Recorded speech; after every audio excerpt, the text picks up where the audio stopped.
Hello everyone! Today I'm going to be reviewing an adaptation of the Phantom of the Opera that has managed to elude me for a long time. Some of you know that I'm a Phantom fan from past videos that I've done, and maybe when you read the title of this video you were like, yes, finally! She's gonna do another Phantom video! It's been ages! But for those of you who don't know, yes, I'm a Phantom of the Opera fan, have been for a long time.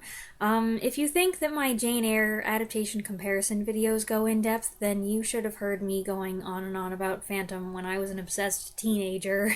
There are many different adaptations of the Gaston Leroux novel out there. I've seen a lot of them, I dare say most of them, but not all of them, and one that I've wanted to see but could never seem to find is this 1983 TV movie adaptation. I've known about it for years, pretty much as long as I've been a fan, but it's hard to find a copy, especially a copy that's formatted to play on US DVD players. So I was pretty excited a while ago when someone told me that it had been uploaded on YouTube. Actually, it had been uploaded 5 years ago. I don't know why I never thought to check on here. This version of The Phantom of the Opera stars Maximilian Schell, Jane Seymour, and Michael York. While it is an adaptation of the Gaston Leroux novel, the script, written by Sherman Yellen, has quite a few major changes. There are spots where it's surprisingly close to the book, and then there are other parts where it doesn't follow the book at all. Maximilian Schell plays Sandor Corvine, a conductor at the Budapest Opera House. Yeah, they moved the story to Hungary for some reason and changed all the character names.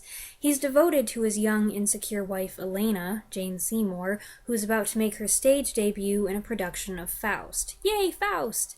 But the opera house is run by a lecherous baron, who, when Elena rejects his advances, pays people off to ruin her performance and writes scathing reviews.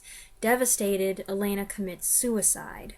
Her husband then sets out to get revenge on the men who killed his wife, but in the process he gets horribly disfigured in a fire. He's rescued by the opera's rat catcher and brought to a hideout underground, where he sets up his lair, complete with pipe organ and about 500 candles.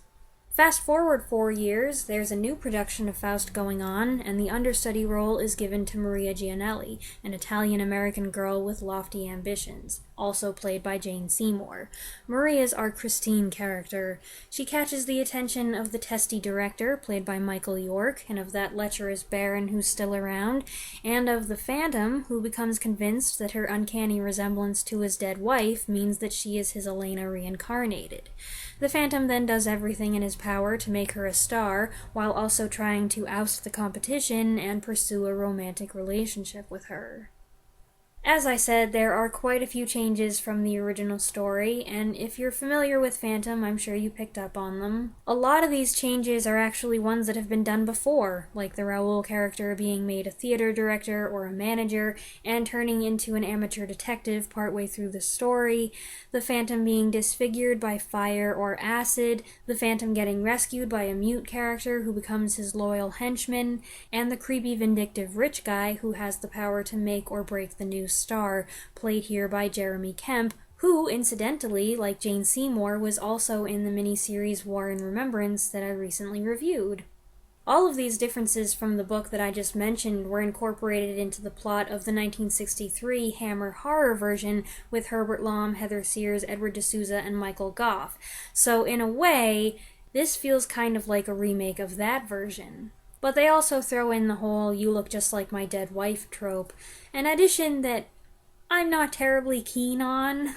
The 1990 version played around with this idea too, and had Terry Polo play both roles as Jane Seymour did here, except in that case they swap out dead wife for dead mother, which doesn't make it any less weird.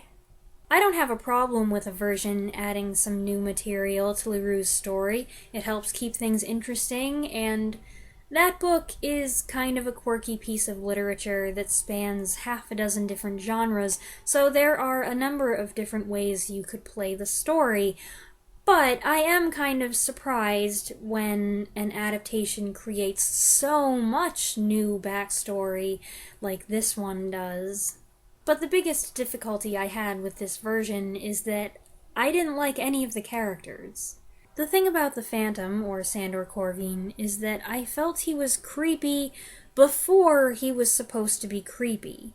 I didn't like him when he was just a regular guy, and maybe because of that, after he gets deformed and becomes the Phantom, I just struggled to feel sorry for him, and I think for a Phantom of the Opera story to be meaningful, that character has to win some measure of sympathy from the audience.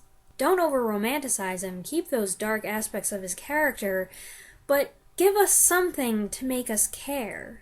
The way I see it, we're supposed to be initially repulsed by him, by his physical appearance and by his violent acts, but at a certain point, that feeling of repulsion should be countered with, or even possibly overcome with, a feeling of compassion.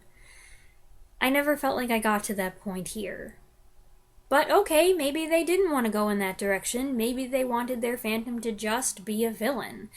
Having the extended backstory at the beginning of the film kind of implies to me that they wanted to humanize the character, but okay, maybe I'm wrong.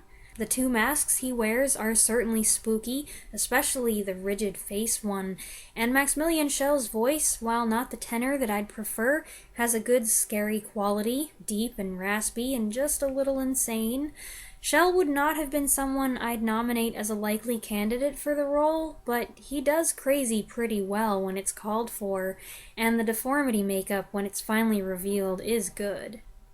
As for Christine, or Maria, I didn't find her that sympathetic or likable either. She wasn't unlikable, but I don't know, Maria was just a little too ambitious, too cheeky. They definitely wanted to step away from the wide-eyed ingenue type, and, well, I personally view the associations of purity and innocence with Christine as part of the story, so when you make her character more gutsy or forward or worldly wise, there's an element that gets lost there. And Michael York's character never really endeared himself to me either, so there we are. But hey, even though it went its own way quite a bit, there are still a lot of things that came from LaRue, like the Ratcatcher and Faust. Lots of Faust. Too much Faust? There are rehearsals and performances of Faust going on through the whole movie, though none of them match that awesome prison scene toward the end of the 1990 version, where he's in box 5 and she starts singing to him. Oh, I love that part. They also have the chandelier bit. It's not Phantom if there's no chandelier, although as in other versions it's moved to the film's climax, and I had to laugh because the Phantom shimmies down the chandelier chain and starts sawing at it from below. This wasn't intended to be a suicide attack, so what on earth was he thinking? Of course they have to have him do that for the plot, but it just seemed nonsensical. Also, the movie uses slow motion for dramatic effect, and there is way too much slow-mo in that scene. It takes forever for the chandelier to fall. I know people criticize the Andrew Lloyd Webber stage show for having a slow-moving chandelier, but that thing is flying toward the stage compared to how slowly this thing goes, and it somehow gives the theater-goers, who are also moving in slow motion, enough time to make a beeline for the exits, which just defies the laws of physics. But anyway, where were we? Things that came from LaRue. There's also a masked ball that the Phantom crashes, not in a Red Death costume, but he does have feathers in his hat, which I guess is a prerequisite for a Red Death costume. The most LaRue-esque scene, though, and the best part of the movie, I think, is the unmasking scene. They did a good job with this. The build-up, the music, the intense reaction, the crawling on the floor. It's kind of dark in the lair, so you never get a great look at the deformity, but it's good enough. And the most pleasant surprise is how many lines were adapted from the book in this scene. It's pretty amazing.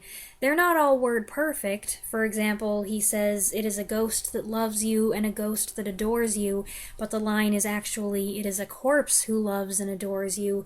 But many of these lines are ones that I don't think any other version, with the possible exception of the 1987 animated one, has ever included in the unmasking scene, so it gets major points for that.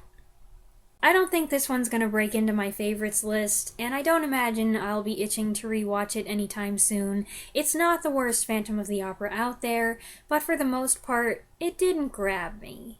But I am really glad that I finally got to watch it. It's always bothered me that there was this version out there that is really one of the major LaRue-based adaptations, even if it does occasionally do its own thing, that I was missing out on, so that's satisfying. I hope you enjoyed this review. If you'd like to see my other Phantom videos, I think there are 2 right now. There are links in the description below. Like I said, this movie, as of right now, can be found here on YouTube if you'd like to check it out for yourself. Feel free to share your thoughts. Hello. Feel free to share your thoughts on it if you've seen it in the comments down below, and I'll see you next time. Thanks for watching.